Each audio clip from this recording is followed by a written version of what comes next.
Great. Good morning, everyone. I'm Janetta Holt with Forge Breast Cancer Survivor Center, and I'm here with author, comedian, and motivational speaker Carla Youngblood today for our coffee conversations. Thank you for everyone tuning in with us this morning, and thank you for joining us, Carla. If it's okay with you, we can go ahead and get this going. Let's go. All right. So can you tell us a little bit about yourself and your breast cancer journey? Oh, wow. That's a loaded question. I'm not going to take the whole 30 minutes to answer that one question because I can. But I'm a CPA by trade. And in the midst of being a CPA for over 20 years, I stumbled into, which was about almost 10 years ago, I stumbled into comedy. I've always wanted to be on stage.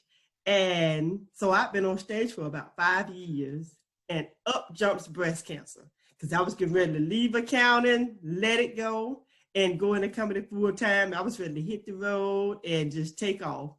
And breast cancer showed up.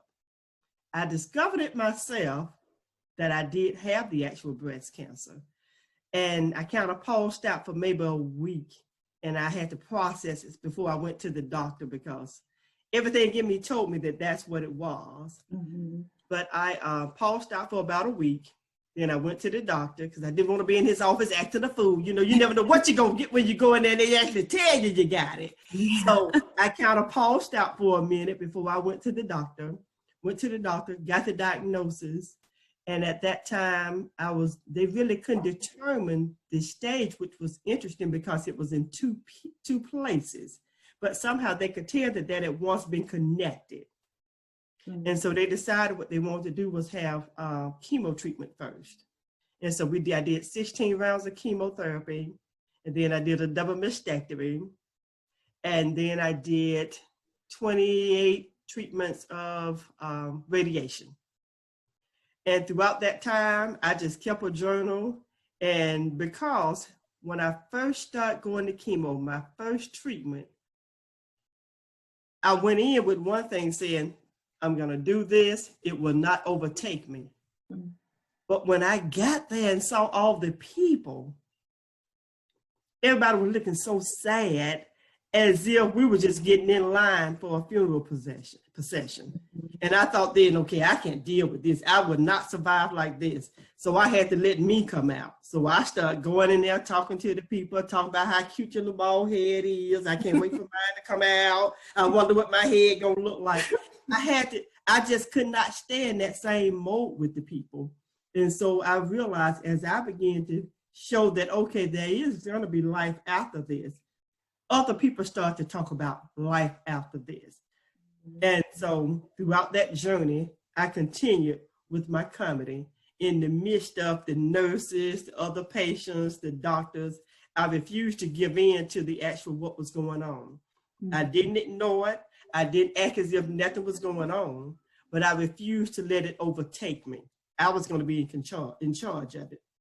And so that was my attitude with the whole thing. I went in saying, hey, this is me. I got to deal with it. And I chose to deal with it with a smile. And I truly feel like that's what made the difference in my journey. Where, no, I'll never tell anybody it was a good journey, but it wasn't a bad journey. I can't say I was sick and sad and depressed because I didn't allow it. And so I went through those different steps. It took about a year to get everything done. And a year after I did it, I took it to the stage. I wrote a comedy show. I did a one-woman show called The Truth About Breast Cancer. And if y'all notice, that's my stage name, The Truth. So, hey, I got on stage and I just talked about it. And it was interesting to do that. I was afraid a little bit because we know cancer is serious. And I didn't want to offend anybody. I didn't want anybody to think I was making light of it. But I think people can understand that because a lot of them knew me, but the ones that didn't, they knew I'd gone through the journey. And to go through the journey, they knew I wasn't making light of it. And so I was really pleased to hear the response from the other survivors that attended. And they were saying, man, I wish you'd have gone through it before me because you could have added to my journey because they went through it in a different way because I had a different perspective to it. So that was me. That was my journey. I still do some accounting, but you know what? I'm a cancer survivor, and so I go around telling my story, laughing about it. And that is so inspiring. I just want to say that because when we get into any type of situation that isn't what we want, it is so easy to focus on the negative. But to change your perspective and just push through, that is inspiring. That is amazing. I just want to say that. Well, thank you. Yeah. So I know like you were saying that you were going to be doing this full time right before you got diagnosed. So kind of like tell us a little bit about, what inspired you to become a comedian and motivational speaker and author? Like what inspired this in you? Well, let me just go all the way back. I'm the baby of 5. And I think the closest to me is 4 years, which is not a lot of years. But in the household, just trying to get conversation just didn't seem to work out. So I would just get up on top of one of the little tables in the house and just start talking about what mama did, what daddy did, and just start making jokes about what happened in the household. So that's where it originally came from, but I never did anything with it. I started hosting different things at church and different events like that. But at one time I was selling real estate, and they had this event called Realtors Got Talent at the Start On Comedy Club. I'm like, this is it. This is my opportunity at a live comedy club on stage. Y'all, it was over 400 people in the room. It was filled to capacity. And I wrote my first 7-minute set. I said, now you can really get it out your system. You're on a live stage. If it works, you keep going. If not, you can say that javelin wasn't for you. Y'all, I rocked the stage. I had a good time. And like I said, that was almost 10 years ago. And I've been moving forward with it ever since. And so that's where that came from. But then after being diagnosed with cancer, it's like it took a turn, because I've always talked about, I'm what they call a clean comedian. You talk about what you know. I know family. That's the majority of my jokes. I know family, I know church. It's reality. I talk about funerals and people be like, oh, that's the truth. But I talk about what I know. And so what I know is relatable family stuff. After I was diagnosed with the cancer and refused to let it overtake me, I started talking about it, telling jokes about it, until now it's like I found myself being invited to go places and speak at these different breast cancer fundraisers or events. And another place where I really enjoy going is when the doctors and the nurses have these seminars, and they're giving you all this information about cancer. It's good information, and we need it because we need the knowledge, because knowledge is power. But when you've heard so much of that hard stuff, it can kind of wear you down. And so a lot of those type people, they have those seminars, and they invite me to come in and close the show out, or the seminar out, with me sharing my journey. And of course, now everybody leaves with all that knowledge, and yet an upbeat attitude, because I leave a positive spin on my journey. And so that's what started me to doing the actual comedy now pertaining to that. And after doing the comedy, I said, everybody may not get to see me perform. So I decided to take it and put what I learned on paper. And that's where this book came from. Cancer Ain't Funny, Laugh Anyway. So I wrote a book about it. And so that's what turned me into an author, putting my journey in book form. And once I wrote the book, people wanted me to come and speak about it. So that's how I became a motivational speaker, because when I'm speaking about a cancer journey, I'm not speaking about the negative that you can expect. I'm speaking about the positive that you can speak into your own life. Because everybody's journey is different. Our bodies are made different, but I just truly believe a positive attitude and determination makes for a different outcome. And so that's how I turned into the comedy. That's how I turned into that, because, and people, when I do the comedy, they be like, oh, that's exactly what happened to me. I just didn't see it that way at that time. I talk about when you're doing the chemotherapy and they give you that Benadryl. Oh, that's the best Benadryl in the world. Like, that's the kind you buy in the box. That Benadryl puts you to sleep. When I finish chemo, I start asking them, hey, can I have a little of that Benadryl to take home? I started begging for, y'all, give me a little bit. You can give me a little bit to take home. That's the best sleep in the world. So I started sharing those different little nuggets about things that we had to go through, and people start seeing it in a different light. And one of the things though about my journey that, and like I said, everybody got their own choices. Me, I decided I never had big boobs anyway. So I decided, you know what? I'm not going to do reconstruction. That way I can get my boobs as big as I want them. One day I can be a B cup, the next day I can be a double D. So it gave me some options. I got options. You can see me in the morning, baby, I'm in a suit and a size B. You see me at night, I'm in a hot dress and I'm a double D. You never know what you're going to get. So I just taking it, I use it, and I enjoy a different spin on my life now, because I don't care really and truly what we're going through. There's some benefits to it, but you have to find them. You have to find them. And so that's what I did. I just took my journey, and it just led to the comedy, led into the breast cancer comedy, which led to the book, which led to the motivational speaking to encourage people. No matter what you're going through, look for the positive, because there's always something there. That's amazing how it all just blended together too. Like you put it on paper, then everything else just followed through. That's amazing. That is so awesome. And I know you were telling us that, cancer ain't funny, but laugh anyway is, just your journey on paper. So I know you're having an upcoming book as well. So Bama Tales with a Twist. Tell us a little bit about what we can expect out of that, and, where viewers can access and purchase your books, both books. Okay.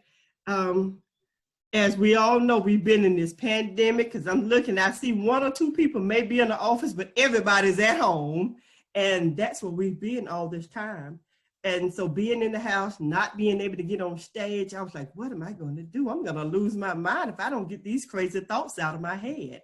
And so as I start just having different thoughts about different things, because when you're writing jokes, you think, what if this happens? And then you turn it and make it turn and make it funny. So I start just coming up with stuff. And then that's when I said, you know what, I've been written enough. I think I'm going to write a story. I wrote the story, but other ideas kept coming in my mind that didn't relate to that story. I said, well, just do another story. It'll be okay. End up with a collection of 10 short stories. And one of the things, when you do a collection, people want to know what's the thread. The thread to mine is all of them take place in the state of Alabama.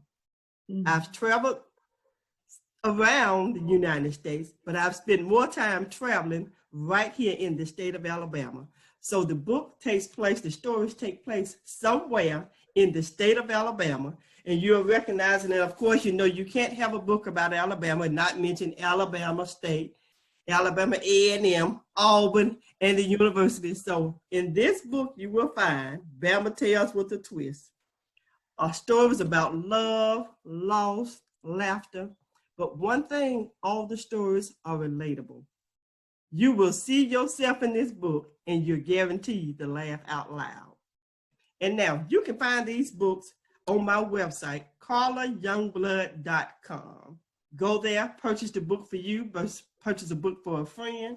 And that's one thing about this book that I really love. One, it's my story and it's my journey. When it first came out, you did it. But this book will be sold when I'm 80 years old, because unfortunately, until we can find a cure, people will be being diagnosed, and people just reach out because somebody will tell them, you need to get this book for them.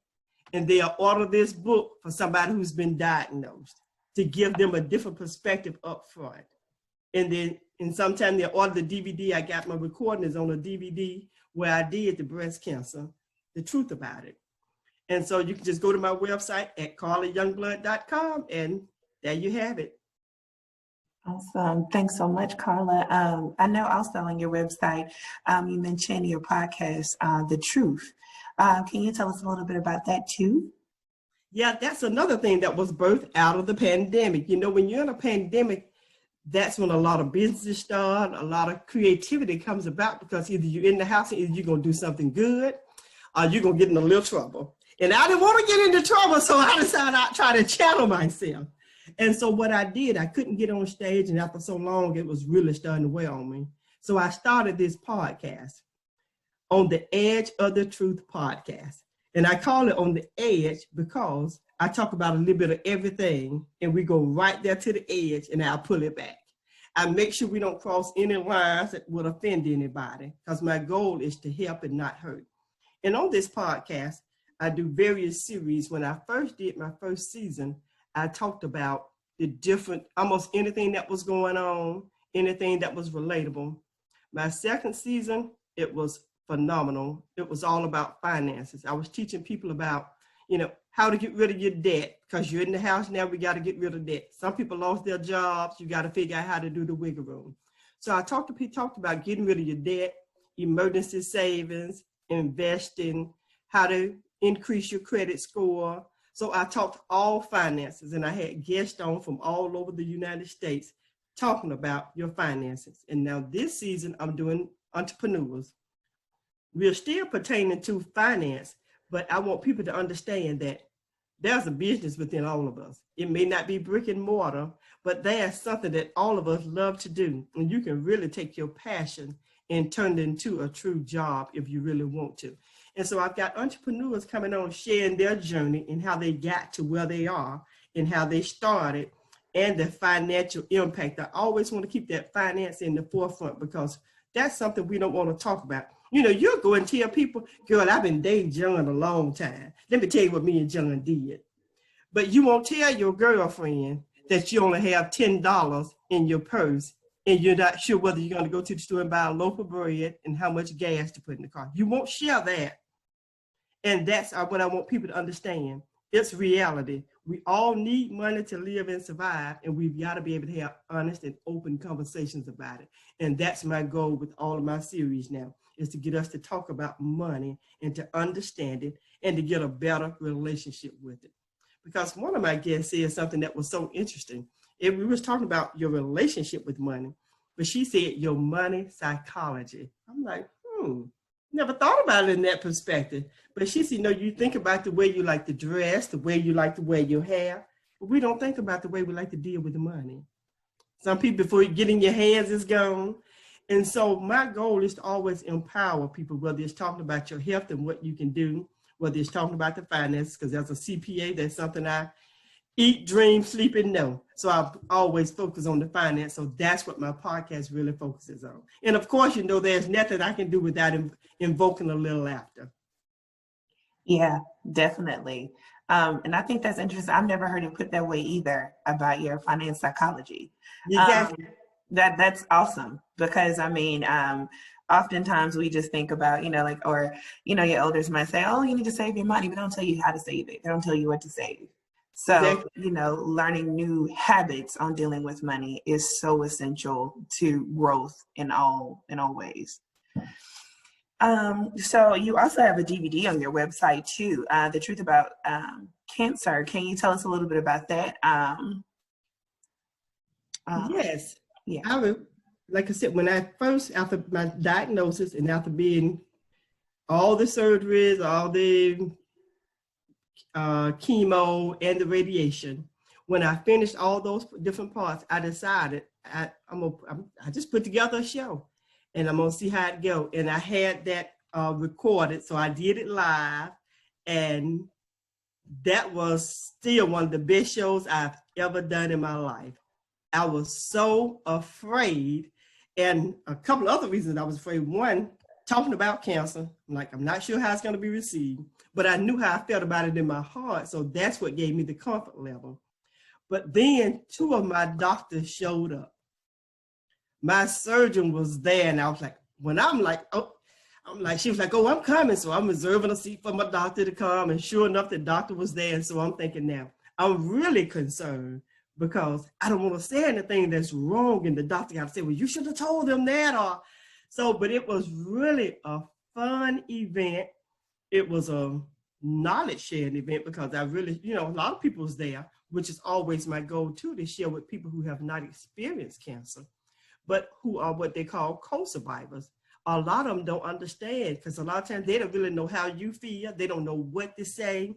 They're not sure how to reject. So I include a lot of that into the comedy. And I need them also to understand that sometimes there's nothing you can do but be there. And that makes all the difference in the world. And I talked about belonging. You know, I made this joke. It was so funny to me, and everybody enjoyed it because being the baby of 5, I was like, I couldn't understand this. My mom, my sister, my grandmama, everybody got big boobs. I said, you know what? I'm starting to believe what my family telling me. I believe I'm adopted because I adopted because I've been having the boobs, itty bitty boobs all my life. So I'm like, I can't be in the kin of these folks. I said, I probably belong to some of you breast cancer survivors. That's when we all been sick together. And so, you know, I just take it and talk about stuff like that and make it light. You know, I make light the fact that, like I said, the fact that my boobs, I tell them, some of y'all ladies, y'all get home, y'all take y'all bra off. When my bra come off, my boobs come off too. I take it all off. I don't, you know, and only thing, you have to try to keep up with them. You know, I'm gonna call the boss man and tell him, hey, I'm a little late this morning because I can't find my boobs. Y'all, I have to take these things and put them up. Otherwise, I'll take them and throw them. They fall behind the couch and I got to look for them the next day. So it just takes some work to keep up with your stuff, but it creates changes in your life, but you have to adapt. And that's always my thing to everybody. Whatever you're dealing with, find a new perspective, look for the positive, and adapt. And it makes the difference. And that's what you get on the DVD. That's awesome. So I also wanted to talk a little bit too about National Minority Health Month. I wanted to know if you have any thoughts about what barriers you feel like some minority groups might go through, such as our Black and brown women, that might interfere with them getting access to preventative care and the resources they may need, especially in relativity to breast cancer. A lot of times we, you know, we'll try and encourage this, but what do you think is causing that barrier to them actually going out and just making themselves more aware of their health and wellness and getting checked for this? You know, I think of course, the main thing is the lack, the fact that they don't have, they're afraid to reach out because they don't know what it's going to cost them. And when I don't know what it's going to cost me, you know what, I'll just wait. I'll just sit still until I can think about coming up with something. And so as different organizations such as Forge, we've just got to figure out a way to make sure we get more information to those communities. And I think, as a matter of fact, I just tell you, I spoke to, I can't remember who it was, but I want to say it was like a survey group that you all had organized. And they asked the question about what I thought they could do. Of course, eventually when you get diagnosed, you're diagnosed at a doctor's office. We've got to make sure we get our information in the hands of these doctors or their assistants, their front desk, somebody, so they can put these in these people's hands and say, this is where you can get help. Because when I talk to so many people, they say, oh, I never heard of that. A lot of them tell me I experienced it and I didn't know where to get help. I couldn't get help because they didn't know where to go. So we've got to figure out a way to make this information ready, available. And I don't know, I guess one of the things we're going to have to figure out how to do is how to get into the communities itself. You know, they can't come to us because one, they don't know us exists. So we've got to figure out a way to get into the actual community, to take it to them so they at least they'll know it's available. So when something arises, if not for them, they can share the information. So maybe the community centers in these different locations may make a difference. Yeah, and I think you made a very important statement about just, you know, bringing that awareness to a lot of times somebody might hear a breast cancer or even getting checked from breast cancer and they automatically assume the worst. So, I mean, education is just such a huge piece, and like, it's okay to go and get checked out if you can. You know, now we have this information available for you. Okay, hey, this is how I go get checked and this is what this looks like. Okay, so when we go and do it, what next? I think having that type of information available for all communities is going to be better for overall health, especially of those men and women who are affected by breast cancer. I know it runs in my family. I just found out my dad's sister was diagnosed, and I was like, whoa, like it's just so close. But, you know, thankfully, I'm more aware of resources and the steps and things like that. So fortunately, I have that, but I want to always keep in mind everybody might not have that information. You know, that there are resources out here that, you know, hey, just because this is going on, it's not the end all be all. So I think that's awesome. Education is education and awareness to resources is so huge. Mm-hmm. And speaking of resources and everything. You yourself are a resource to Forge because you volunteer with us as a peer mentor. Can you tell a little bit about your experience volunteering with us and mentoring those diagnosed with cancer? Yes. I myself did not know about Forge when I was going through breast cancer. I had no knowledge of Forge, but once I finished everything, I had the opportunity to meet the prior director at that time and got to know Forge and started to volunteer and ask, how could I help? Because I was looking at starting something myself, and they was like, well, if there's something out there, I don't want to reinvent the wheel, I just want to help. So I signed up as a volunteer, and as a volunteer, I'm what they call a peer-to-peer, where I mean, like I have to explain to you all, but as a peer-to-peer mentor, to where I've had the opportunity to go to the doctor with the patient, because I realized when you're diagnosed, if you don't have somebody there, you think you hear the doctor, but you really don't hear the doctor. And you'll leave there and you'll be like, now what did she say? So as a peer-to-peer, I felt good being there to say, did you understand that the doctor is this? Do you have any questions? Because not only that, a lot of times you're so shut down, you don't even know to ask a question or to ask the doctor to repeat something. So actually going to the doctor with the patient, I felt good being able to be there, to be that advocate for them. And also, I really like the fact that I'm a phone call away and I'm just here to listen. Very rare they ask questions, and even when they do, I kind of turn the question back on them. I don't necessarily want to talk about my journey with them because all the journeys are different. So I kind of turn it back to them, and I'm a good ear for them. I listen, and listen. Every now and then, I will make suggestions when I hear something real negative that they're saying. That's when I make positive suggestions to them. But otherwise, I just listen. And I really enjoy that because I feel like, one, I'm sharing information and I'm being a help to somebody. Because a lot of times, your sister is right there and she loves you, but she hadn't gone through it, so she can't quite understand that experience to where somebody who's gone through it. I can hear her and not even think, okay, is she going overboard? Is she just exaggerating? No, I don't, because it takes all those different places at different times. But somebody's so close to you, they're like, come on, get it together. No, you got to give them their time. So it feels good to be able to just listen and hear what they're doing and what they need and just be a good ear for them. So I like being a volunteer.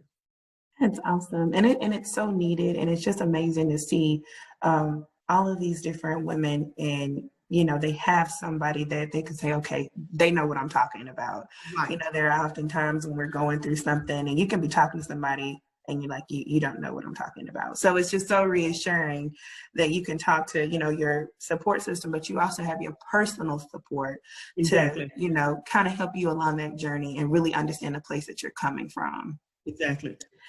Are there any meaningful stories that you like to share about an event or collaboration with us or anyone that you've been a part of? Well, I'd like to share one, and it's one that I mentioned. I kind of mentioned it before, but the actual event. You all, I don't know if you still do it or will be a part of the event in Jasper.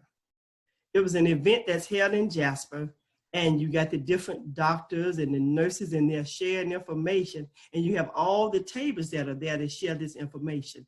And that's what I'm thinking we may need to try to figure out how to get in some of these other communities. Because with that one, you got all the information there at the tables, and the people can come in and get the information. It's free. They serve them lunch. And then I've gone several times either to be there at the Forge table to help share information, or I either been on stage to share part of my journey. And I like that event. I've been 3 times, and either I'm on stage or I'm at the Forge table just sharing the event with people, sharing the information, and it makes a big difference in that community. And that's what we've got to figure out how to organize in some of these other communities to get that information out. I agree. I think that's amazing as well. And hopefully, one day sooner than later, we'll be able to return to doing more in-person things too. It just makes such a difference in how people take in the information. Yes. Are there any other final thoughts you'd like to leave our viewers and listeners with? I would just like to leave the listening viewers with, two things. One, no matter what you're experiencing, find a different perspective.